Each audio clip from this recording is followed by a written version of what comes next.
जय श्री राधे कृष्ण। हम लोग ब्रह्मा जी के मोहनास की कथा सुन रहे हैं। जब 1 वर्ष पूरा होने में 5-6 रातें शेष थी, तब एक दिन भगवान श्री कृष्ण बलराम जी के साथ बछड़ों को चराते हुए वन में गए। उस समय गौव्य गोवर्धन की चोटी पर घास चर रही थी। वहाँ से उन्होंने व्रज के पास ही घास चरते हुए बहुत दूर अपने बछड़ों को देखा। बछड़ों को देखते ही गौओं का वात्सल स्नेह उमड़ आया। वे अपने आप के सुधोध खो बैठी और ग्वालों के रोकने की कुछ परवाह न कर जिस मार्ग से वे न जा सकते थे, उस मार्ग से भी हुंकार करते हुए बड़े वेग से दौड़ पड़ी। उस समय उनके थनों से दूध बहता जाता था। उनकी गर्दनें सिकुड़ कर डील से मिल गई थी। वे पूंछ तथा सिर उठाकर इतने वेग से दौड़ रही थी कि मालूम होता था मानो उनके 2 ही पैर हैं। जिन गौओं के और भी बछड़े हो चुके थे, वे भी गोवर्धन के नीचे अपने पहले बछड़ों के पास दौड़ आई और उन्हें स्नेहवश अपने आप बहता हुआ दूध पिलाने लगी। उस समय वे अपने बच्चों का एक एक अंग चाव से चाट रही थी।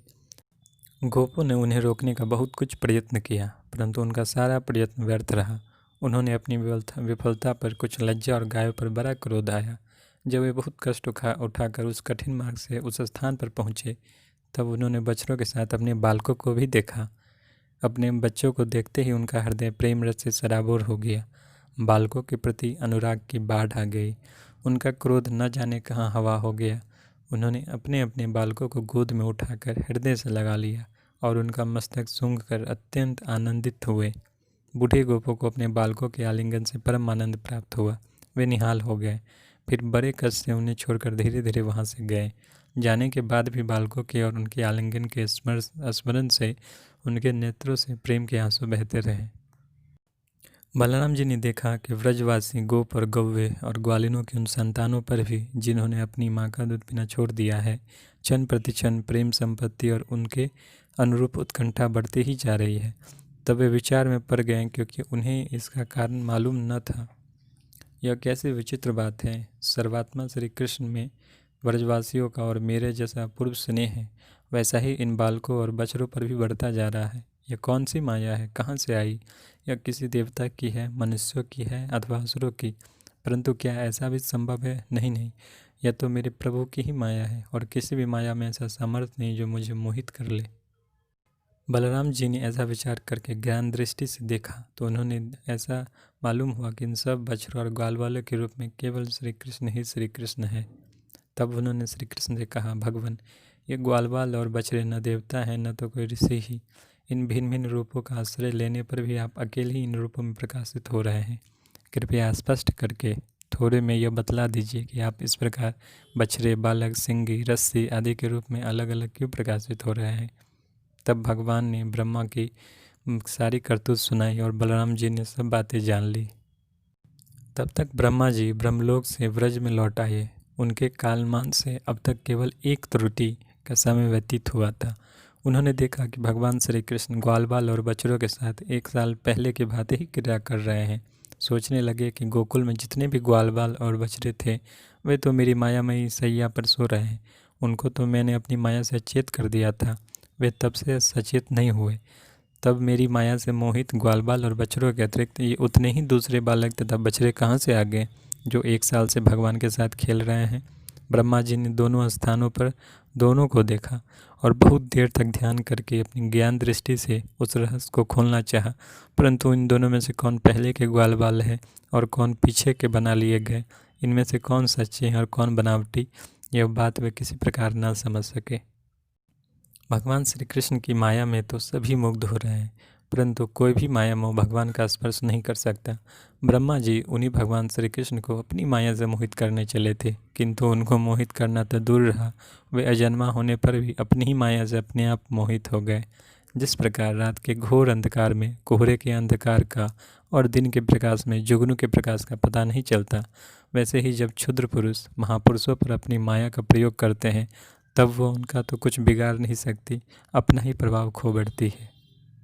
ब्रह्मा जी विचार कर ही रहे थे कि उनके देखते देखते उसी क्षण सभी ग्वालवाल और बछड़े श्री कृष्ण के रूप में दिखाई पड़ने लगे। सब के सब सजल जलधर के समान श्याम वर्ण, पीताम्बरधारी, शंख, चक्र, गदा और पद्म से युक्त चतुर्भुज, सबके सिर पर मुकुट, कानों में कुंडल, कंठों में मनोहार हार तथा वनमालाएं शोभायमान हो रही थी। उनके वक्षस्थल पर सुवर्ण की सुनहली रेखा, श्रीवत्स, बाहुओं में बाजूबंद, कलाइयों में शंखाकार रत्नों से जड़े कंगन, चरणों में नूपुर और करे, कमर में करधनी तथा उंगलियों में अंगूठियां जगमगा रही थी। वे नख से सिर तक समस्त अंगों में कोमल और नूतल तुलसी की मालाएं, जो उन्हें बड़े भागशाली भक्तों ने पहनाई थी, धारण किए हुए थे। उनकी मुस्कान चांदनी के समान उज्ज्वल थी और रत्नारे नेत्रों की कटाक्षपूर्ण चितवन बड़ी मधुर थी। ऐसा जान पड़ता था मानो वे इन दोनों के द्वारा सत्गुण और रजोगुण को स्वीकार करके भक्तजनों के हृदय में शुद्ध लालसाएं जगाकर उनको पूर्ण कर रहे हैं। ब्रह्मा जी ने यह भी देखा कि उन्हीं के जैसे दूसरे ब्रह्मा से लेकर तृण तक सभी चराचर जीव मूर्तिमान होकर नाचते गाते अनेक प्रकार की पूजा सामग्री से अलग अलग भगवान के उन सब रूपों की उपासना कर रहे हैं। उन्हें अलग अलग अनिमा, महिमा आदि सिद्धियाँ, माया विद्या आदि विभूतियाँ और महतत्व आदि 24 तत्व चारों ओर से घिरे हुए हैं। प्रकृति में क्षोभ उत्पन्न करने वाला काल, उसके परिणाम का कारण, स्वभाव, वासनाओं को जगाने वाले संस्कार, कामनाएं, कर्म, विषय और फल सभी मूर्तिमान होकर भगवान के प्रत्येक रूप की उपासना कर रहे हैं। भगवान की सत्ता और महत्ता के सामने उन सभी की सत्ता और महत्ता अपना अस्तित्व खो बैठी थी। ब्रह्मा जी ने यह भी देखा कि वे सभी भूत, भविष्यत और वर्तमान काल के द्वारा सीमित नहीं है, त्रिकाल बाधित सत्य है। वे सब के सब स्वयं प्रकाश और केवल आनंद, अनंत आनंद स्वरूप हैं। उनमें जड़ता तथा चेतना का भेदभाव नहीं है। वे सब के सब एक रस हैं। यहाँ तक कि उपनिषद दर्शी तत्वज्ञानियों की दृष्टि भी उनकी अनंत महिमा का स्पर्श नहीं कर सकती। इस प्रकार ब्रह्मा जी ने एक साथ ही देखा कि वे सब के सब उन परब्रह्म परमात्मा श्री कृष्ण के ही स्वरूप हैं, जिनके प्रकाश से यह सारा चराचर जगत प्रकाशित हो रहा है। यह अत्यंत आश्चर्यमय दृश्य देखकर ब्रह्मा जी तो चकित रह गए। उनकी 11 इंद्रियां क्षुब्ध एवं स्तब्ध रह गई। वे भगवान के तेज से निस्तेज होकर मौन हो गए। उस समय वे ऐसे स्तब्ध होकर खड़े रह गए मानो व्रज के अधिष्ठात्री देवता के पास एक पुतली खड़ी हो। भगवान का स्वरूप तर्क से परे है। उनकी महिमा असाधारण है। वह स्वयं प्रकाश, आनंद स्वरूप और माया से अतीत है। वेदांत वे साक्षात रूप से उसका वर्णन करने में असमर्थ है, इसलिए उससे भिन्न का निषेध करके आनंद स्वरूप ब्रह्मा किसी प्रकार कुछ संकेत करता है। यद्यपि ब्रह्मा जी समस्त विद्याओं के अधिपति हैं तथा भगवान के दिव्य स्वरूप को वह तनिक भी न समझ सके यह क्या है। यहाँ तक कि वे भगवान के उन महिमामयी रूपों को देखने में भी असमर्थ हो गए। उनकी आंखें मुंद गई। भगवान श्री कृष्ण ने ब्रह्मा के इस मोह और असमर्थता को जानकर बिना किसी प्रयास के तुरंत अपनी माया का पर्दा हटा दिया। इससे ब्रह्मा जी को ब्रह्म ज्ञान हुआ। वे मानो मरकर फिर जी उठे। सचेत होकर उन्होंने जो तो करके बड़े कष्ट से अपने नेत्र खोले, तब कहीं उन्हें अपना शरीर और यह जगत दिखाई पड़ा। फिर ब्रह्मा जी जब चारों ओर देखने लगे, तब पहले दिशाएं और उसके बाद तुरंत ही उनके सामने वृंदावन दिखाई पड़ा। वृंदावन सबके लिए एक सा प्यारा है। जिधर देखिए उधर ही जीवों को जीवन देने वाला, फल और फूलों से लदे हुए, हरे हरे पत्तों से लहलाते हुए वृक्षों की भांति शोभा पा रही है। भगवान श्री कृष्ण की लीला भूमि होने के कारण वृंदावन धाम में क्रोध, तृष्णा और दोष प्रवेश नहीं कर सकते। वहाँ स्वभाव से ही परस्पर दुस्तज्य वैर रखने वाले मनुष्य और पशु पक्षी भी प्रेमी मित्रों के समान हिल मिल कर एक साथ रहते हैं। ब्रह्मा जी ने वृंदावन का दर्शन करने के बाद देखा कि अद्वितीय परब्रह्म गोपवंश के बालक सा नाटक कर रहा है। एक होने पर भी उसके सखा हैं, अनंत होने पर भी वो इधर उधर घूम रहे हैं और उसका ज्ञान अगाध होने पर भी वे अपने ग्वाल बाल और बछड़ों को ढूंढ रहे हैं। ब्रह्मा जी ने देखा कि जैसे भगवान श्री कृष्ण पहले अपने हाथ में दही भात का कौर लिए उन्हें ढूंढ रहे थे, वैसे ही अब भी अकेले ही उसकी खोज में लगे हैं।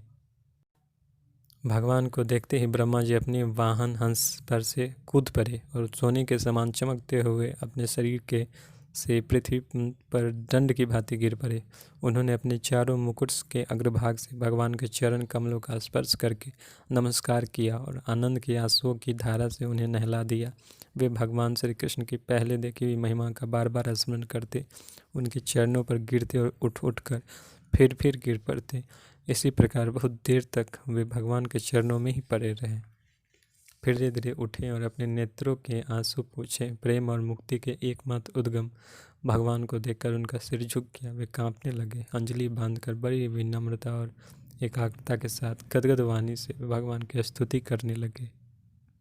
आगे की कथा हम लोग अगले वीडियो में सुनेंगे। जय श्री राधे कृष्ण।